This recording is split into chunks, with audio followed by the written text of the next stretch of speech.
Dernière vidéo de la semaine, on va faire le récap de ma journée de trading, le récap de ma semaine de trading. Hier, quand j'ai enregistré la vidéo, j'ai pris encore un setup après. Je l'ai mentionné dans les commentaires de la vidéo d'hier et dans la description. Euh, donc, j'avais pas tradé sur GBP/USD depuis ma perte du matin qui avait été coupée, celle-ci. J'ai pris moins 0,5 R, je l'ai expliqué hier dans la vidéo. Et l'après-midi, pendant la session de New York, j'ai pris un achat sur le gold, sur l'or, et j'ai pris 1,4 R, ce qui fait que pour l'instant, ce mois-ci, je suis à 1,9 R. C'est pas le plus gros des mois de trading pour l'instant. Maintenant, le 13 du mois, c'est pas non plus une performance qui est déconnante. Donc, on va d'abord, dans un premier temps, regarder et expliquer mon trade d'hier sur le gold. Et ensuite, on va regarder les décisions d'aujourd'hui, ce que j'ai analysé, comment est-ce que je voyais les zones, est-ce que j'ai pris un trade ou pas en plus. On va regarder tout ça. Donc déjà hier, sur le gold, j'ai pris un achat.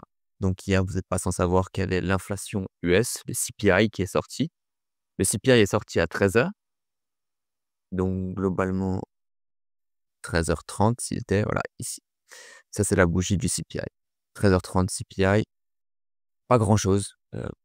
Pour ceux qui connaissent un peu les data, les news, notamment celles sur l'inflation, très souvent, ça poussait beaucoup plus que ça. Là, on voit qu'il y a eu une chasse de liquidité à la hausse, une chasse de liquidité à la baisse sous cette zone-là de support. On a tapé un peu de liquidité là-haut, au-dessus de la zone de résistance. Bon, il se passait pas grand-chose. Le temps passe, 14h30. Donc, du coup, ça correspond à 15h30 habituellement, puisque je rappelle que les US ont déjà changé d'heure et du coup, ils ont une heure d'avance sur nous. Donc, actuellement, 14h30 correspond à l'ouverture de NYSE. Dès que nous, on aura changé d'heure, ça repassera à 15h30. Encore une fois, pas de gros volume. Et donc, je me disais, OK, on est quand même dans une zone de résistance qui a été très travaillée. On a une première tentative ici qui n'a pas abouti, une tentative ici qui n'a pas abouti. Ici, un fake out. Les fake out m'intéressent assez sur ces zones parce que ça donne un signal de fragilisation. Et à mon sens, il y avait une probabilité pour qu'on aille taper dans cette zone. OK, cette zone, on voit bien que c'est un niveau clé. En M30, on pourrait même élargir la zone jusqu'ici. On voit bien que c'est une zone où il y a beaucoup, beaucoup de points de contact. J'adore ces zones. Pour être safe, j'ai visé l'entrée de la zone. On voit bien que le fond de la zone aurait pu être visé aussi. Mais j'ai visé l'entrée de la zone. Pour quelle raison? Simplement par rapport à l'heure. On avait moins de volume quand je suis entré, il était 16h30. Donc habituellement, ça correspond à 17h30. C'est une heure, on commence à avoir moins de volume. On arrive sur la fermeture de Londres. Quand j'ouvre mon trade, du coup, c'est la bougie de 16h30 qui clôture à 17h. Donc, ce qui se passe, c'est que Londres ferme à 17h, donc vous avez moins de volume. Malgré le fait que j'ai une forte probabilité que cette zone de résistance casse et qu'on se dirige jusqu'à la suivante, je reste conservateur sur la cible. Alors, il y avait un Air Max à aller chercher de 1 pour 2,30. Là-dessus, j'ai pris exactement 1,42, un peu moins, 1,40. Ça me dérange absolument pas, à mesure où j'ai pris mon trade en respectant le plan que je me fixe habituellement, aux heures que je me fixe, etc. Donc, c'était assez intéressant. On peut voir que le gold a réussi à répéter l'impulsion précédente après avoir consolidé. C'est des scénarios qui se répètent très souvent, j'en parle beaucoup dans la formation. C'est des choses que j'adore analyser. Vous voyez qu'avec des analyses simples de la situation fondamentale, des analyses simples des zones, du comportement du prix dans ces zones, du comportement du price action, vous pouvez avoir des analyses derrière qui vont être très haut taux de réussite, c'est mon cas. Donc je suis entré à la cassure de cette zone, pas de drawdown, on est parti direct. Et en moins de 30 minutes, on était au TP. Le gold a continué de rocket depuis. On a créé de nouveaux plus hauts historiques aujourd'hui. Pourquoi est-ce que le gold rocket autant? Tout simplement parce qu'il y a des tensions fondamentales qui favorisent les flux entrants sur le gold, notamment avec les tarifs de Trump qui ne cessent de monter en menace. Trump, pas plus tard qu'il y a 3 heures, a menacé l'Europe de mettre un tarif de 200% sur tous les produits qui contiennent de l'alcool importé depuis l'Europe. Donc voilà, il y a une hausse continue des tensions et on peut voir que depuis, le gold continue de monter assez facilement, jour après jour. Pourquoi est-ce que je suis rentré dans cette position aussi avec pas mal de confiance? C'est parce que quand vous voyez que le CPI, l'inflation n'a pas eu une énorme répercussion sur les marchés. Il y a de fortes probabilités pour que la répercussion se passe plus tard dans la journée. Ça, c'est via l'expérience que je le sais à force d'avoir vu ces news et cetera. Et donc, j'ai patienté pour prendre cet achat-là qui a été, plutôt bénéfique. Donc ça, c'était pour hier. Du coup, hier, j'ai pris une perte de -0,5 R sur GBP/USD le matin et j'ai pris un achat, sur le gold, 1,4 R de profit. Donc je termine la journée à 0,9 R de profit. Ça, c'est pour hier. Maintenant, revenons à aujourd'hui. Je surveille pas tout ça, hein, si jamais, hein. Beaucoup de gens me le demandent. En fait, c'est ma watchlist tout simplement parce que, bah, forcément avec la formation, souvent on va me poser des questions. OK, sur EuroGBP, est-ce que ma zone est bien tracée et cetera? Donc forcément, il y a énormément de choses. Quand je trade, ma watchlist, elle se résume à ça, la plupart du temps. OK. Donc, ce matin, quand j'arrive sur les graphiques, on va faire comme tous les jours. Là, j'arrive sur les graphiques et je vois ça. Hem, voilà, le prix casse, la zone de support. Il y a une zone qui paraît propre à gauche. Il y a une forte combat que le prix continue de chuter.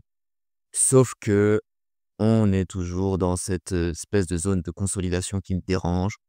Il y a toujours autant d'obstacles sur la route. Ça me dérange. Ça me dérange. On voit qu'on enchaîne les consolidations et que cette zone, globalement, elle est pas propre du tout. Donc quand moi je vois ça, c'est des zones où je vais avoir beaucoup de méfiance. Ça demande beaucoup d'expérience pour les repérer. Je suis très transparent par rapport à ça. Tous les matins, j'envoie mon débrief des zones dans le groupe privé. On va retourner au message de ce matin, ça c'est sur Discord.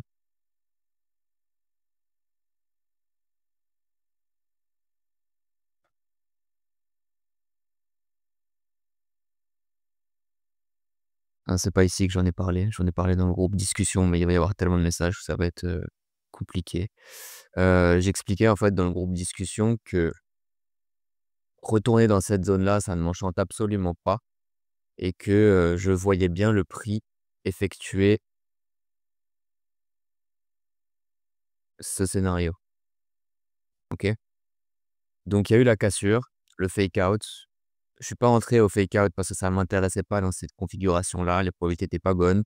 J'ai expliqué au moment de la formation que je voyais bien le prix effectuer un fake out, puis recasser, aller taper dans cette zone, rebondir à nouveau, dupliquer la consolidation qu'on avait sur la gauche, à nouveau actuellement aujourd'hui. Je m'en suis méfié, j'ai expliqué la raison pour laquelle, en détail, je me méfiais de cette zone-là. J'ai envoyé l'analyse à 8h20. J'ai expliqué que c'était une zone difficile, que, on a eu beaucoup de fake out qui étaient intéressants, ce qui fait que ça réduisait les probabilités que ce fake out fonctionne, le fake out qu'on avait aujourd'hui. Donc déjà, j'ai pas pris le fake out pour cette raison. Ensuite, pour moi, il y avait des possibilités qu'on aille taper plus bas parce que la correction en l'état, elle était quand même assez faible. Il y avait une probabilité qu'on aille taper plus bas. Pour autant, on est dans une zone qui est très encombrée et ça fait plusieurs jours que dans cette zone encombrée, on bouge quand même très bien. Moi, j'ai pas pris de trade dans cette zone encombrée, notamment celui-ci là. C'était le trade, du 11. J'avais partagé la vidéo sur YouTube où j'expliquais que j'avais pas pris ce trade. La vidéo s'appelle «Je rate un trade», et j'expliquais que j'avais pas pris ce trade-là parce que pour moi, la zone n'était pas assez propre. Pourtant, on s'était très bien déplacé dedans. Si vous regardez, on se déplace très bien dans ces zones malgré qu'elles soient encombrées, ce qui est plutôt une anomalie statistique qu'une vérité de long terme. Donc aujourd'hui, je m'attendais à ce que l'anomalie statistique commence à prendre fin et qu'on recommence à galérer dans cette zone comme c'est le cas la plupart du temps, par expérience. Donc ce qui s'est passé au final, ça c'était mon analyse de on va revenir là, ça c'était mon analyse de ce matin,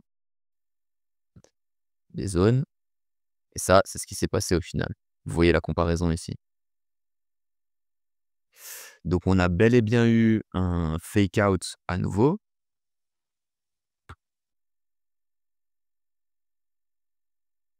Ça a été très compliqué, les prix ont réussi à pousser dans la zone que j'avais identifiée, OK?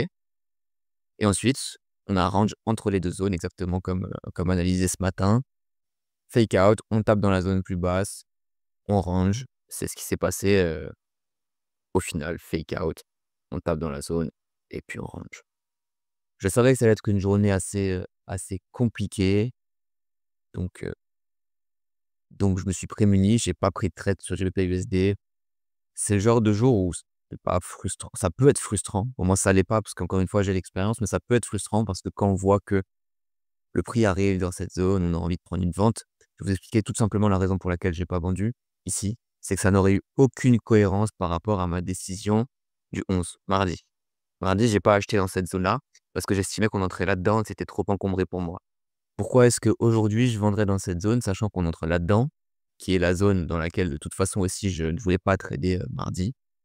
Ça aurait été totalement incohérent. Le problème, c'est que ça, la plupart des traders sont pas capables de le faire. La plupart des traders, qu'est-ce qui va se passer? Leur process leur dit ici, donc le trade de mardi, à la clôture de cette bougie, de prendre l'achat, de ne pas prendre l'achat plutôt, parce qu'on est dans cette zone qui est encombrée sur la gauche, OK? Sauf que la plupart des traders ne vont pas prendre le trade ici, s'ils restent disciplinés. Et qu'est-ce qu'ils vont faire ensuite? Ils vont voir que le prix tape en zone de TP, sans qu'eux soient impliqués. Et donc, ils vont avoir beaucoup de frustration. Donc déjà, les jours à venir, il y aura probablement de l'over-risk, de l'over-trading, des trades qui sont forcés. Tout ce qu'on ne veut pas voir sur les marchés, déjà, potentiellement. Ensuite, quand le même setup se présente, c'est-à-dire ici, quand on casse cette zone de support, mais qu'on re-rentre dans cette zone qui est encombrée, qu'est-ce qu'ils vont faire? Ils vont prendre le trade. Leur plan leur disait ici de ne pas prendre le trade, c'est la raison pour laquelle ils n'ont pas pris le trade. Ils ont suivi leur plan, mais le fait de suivre leur plan leur a coûté de l'argent selon eux, parce qu'ils auraient pu profiter du prix qui est monté jusqu'à la prochaine zone. Donc la fois suivante, ils se disent: «OK, la fois précédente, ça avait marché.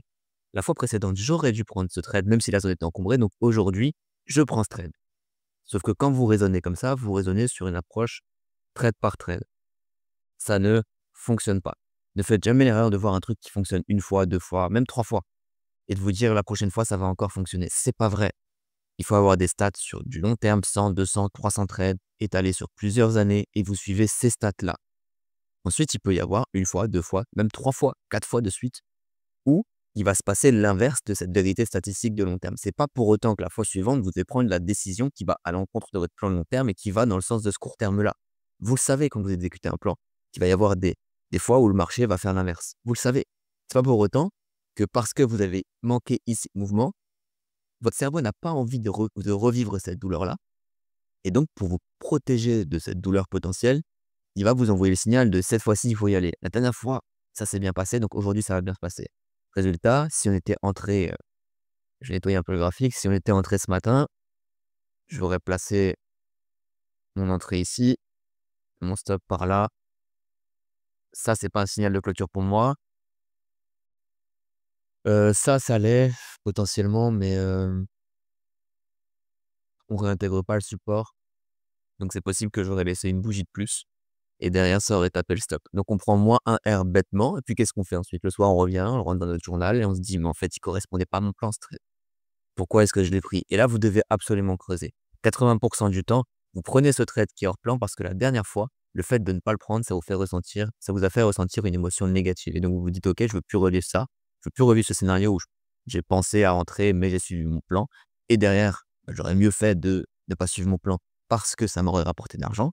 Alors que ce raisonnement est totalement faux parce qu'à long terme, ça vous coûtera de l'argent de briser vos règles.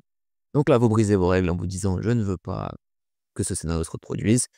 Et derrière, vous vous faites sortir. Et en plus, encore plus frustrant, ce qui se passe derrière, c'est que le marché va taper votre TP après vous avoir sorti. Double frustration.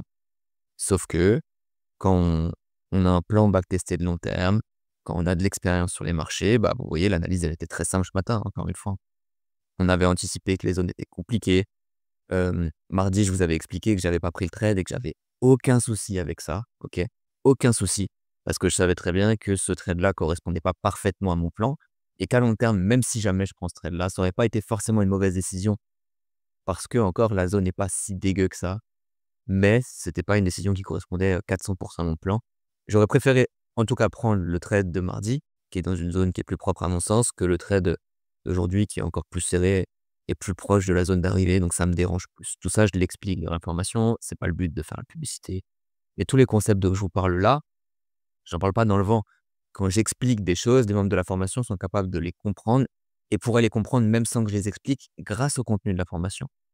En fait, il y a un groupe, là, dans le groupe privé, il y a un groupe, ici dans lequel les membres ça c'est le groupe dans lequel on me pose des questions. Dès qu'on me tag, hop, je réponds aux questions et un groupe setup analyse où les membres partagent leurs analyses. Puis c'est bien parce que ça tue un peu la solitude, pendant les sessions de trading. Donc c'est propre. Vous voyez que les banques traitent de manière indépendante. Il y en a qui vont prendre des trades que je ne vais pas prendre, hem, mais chacun utilise les mêmes concepts. Ça, c'est totalement indépendant de moi parce que la formation, les 160 contenus qu'il y a dans la formation donnent tout ce qu'il faut pour y arriver, pour comprendre tout ça et à côté, moi, j'envoie encore mes analyses, j'envoie encore mon avis sur les zones, sur le fondamental, qui donne encore plus d'outils en votre possession pour, trader, jour après jour. Voilà. Petit aparté, terminé. Hier, par rapport au trade sur le gold, est-ce que je peux vous montrer ça? Peut-être que je peux. Par rapport au trade sur le gold, j'ai partagé dans le groupe Telegram gratuit mon trade sur le gold, enfin, le call que le gold avait un potentiel de 100 pips, c'était là. Hier, j'ai expliqué à 16h33 que, le gold était de retour dans cette grosse zone de résistance et qu'il y avait de fortes probas d'avoir un mouvement de 100 pips. Après la chasse aux liquidités CPI, vous voyez, c'est moins détaillé que les analyses qu'il y a dans le groupe privé de la formation. J'ai envie de vous dire, c'est normal. Il y a déjà énormément d'infos et de contenu dans le groupe public. Le lien est dans la description pour ceux qui veulent rejoindre si jamais. Et quand vous êtes dans le groupe public, là, regardez, vous avez un petit message épinglé, vous cliquez dessus. Donc il y a le lien de la formation, on s'en fiche. Vous avez un e-book gratuit. Ce e-book gratuit, c'est le e-book La base de l'analyse fondamentale. Il a déjà aidé plus de 5000 traders. J'ai fait un e-book en fait où j'explique la base de mon process pour analyser le fondamental, comment est-ce que je l'utilise, et cetera. Donc voilà, ça peut vous être utile pour ceux qui veulent rejoindre le groupe. C'est gratuit, il y a pas de conditions, il y a pas de il faut trader avec mon broker ou quoi que ce soit. Je partage, souvent avec transparence le broker que j'utilise, la propre firme que j'utilise, comme c'est le cas dans la description de la vidéo YouTube, mais c'est tout. Tout le reste, c'est purement éducatif et c'est uniquement des liens qui peuvent vous servir. La formation gratuite, la formation gratuite qui est du coup sur YouTube, ma formation payante, et cetera. Il y a pas d'obligation. Vous pouvez rejoindre le groupe gratuitement. Le lien est dans la description si jamais. Hem, donc voilà comment se clôture la semaine de trading. Rien de plus à signaler, plus 1,9 R, c'est quand même assez solide, je trouve. Beaucoup diront, parce que vous êtes malheureusement matrixé par SMC, ICT, tous ces concepts, que c'est pas énorme. La réalité, c'est que si vous faites entre 2 et 4 R par mois, je dis pas par semaine, je dis bien par mois, vous vous retrouvez avec, la possibilité de vivre du trading à long terme, OK? J'ai déjà expliqué pas mal de fois, mais, c'est un concept que vous devez absolument comprendre. Dupliquer, entre 2 et 4 R sur un compte propre firme à 200K par exemple, vous voyez déjà combien ça vous fait et vous verrez que vous pouvez vivre du trading avec ça. Donc le fait de faire 2 R sur une semaine de trading, 1,9, moi ça me va très bien. Projeté sur le mois, ça fait des mois qui vont tourner à plus de 5 R facilement, donc c'est des très bons mois je trouve. Le but, c'est pas de faire des mois avec beaucoup plus de R que ça, le but c'est simplement d'avoir cette rentabilité constante sur le long terme. Tant que vous avez ça, à long terme, c'est ultra rentable, OK? Donc, dernière petite leçon que je voulais partager, je l'ai aussi déjà partagée sur Telegram, mais, hier j'expliquais qu'il faut absolument arrêter de vouloir deviner les setups de votre plan qui vont partir au TP et ceux qui vont partir en perte. Je vois souvent des gens qui me disent: «Oui, là, il respectait mon plan, mais je le sentais pas» et qui trouvent une excuse pour pas prendre le trade. Soit il y a une raison technique pour ne pas prendre le trade, comme celle que je vous ai présentée aujourd'hui, encore une fois. Ça, c'est des raisons techniques pour lesquelles vous ne devez pas trader parce que les probas sont pas en votre faveur, OK? Rien à voir avec le fait de ne pas prendre le trade parce que j'essaye de deviner que oui, mes 3 derniers trades étaient gagnants, donc les probas aujourd'hui, c'est que j'ai un trade perdant. Faux, bullshit. Exécutez juste. Essayez pas de deviner si ce trade va me montrer un signal d'invalidation ou pas. Essayez pas de deviner ce que votre trade va donner.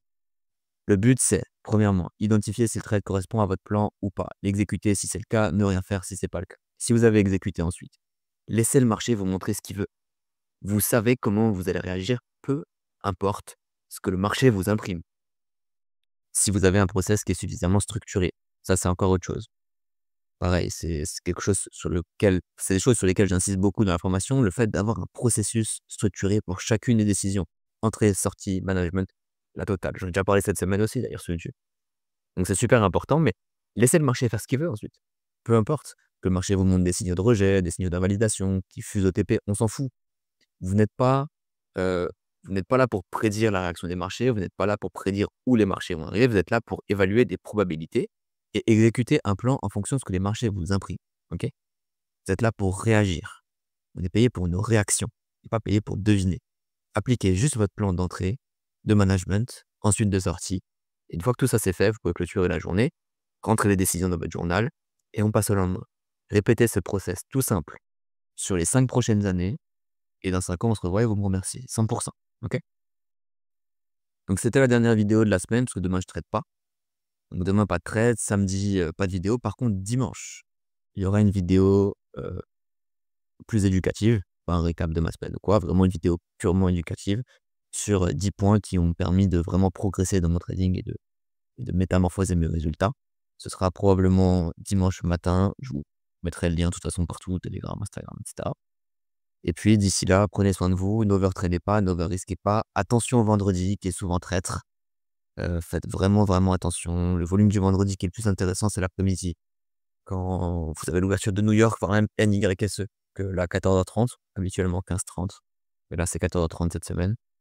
Voilà, le reste c'est très compliqué je trouve. Le vendredi, faites vraiment attention. Soyez sûr d'exécuter un plan que vous avez backtesté. Si moi je sais que dans mon plan, le vendredi c'est next, donc je reviens lundi, reconnaissant pour cette, semaine de trading qui s'est encore très bien passée au niveau des décisions. Le résultat, qu'il soit positif, négatif, très positif, peu importe. Moi, ce qui m'importe, c'est la qualité des décisions. C'est ça qui met de l'argent dans ma poche à long terme. Ça en a mis cette semaine et ça continuera d'en mettre à long terme. Passez tous une très bonne soirée. Si la vidéo vous a plu, n'hésitez pas à mettre un petit like, à laisser un commentaire, me faire un récap de votre journée de trading. Si vous avez des questions, me dire ou pas si vous aimez toujours le concept, si je continue la semaine prochaine. Et en tout cas, bonne fin de semaine de trading à tous et à très vite.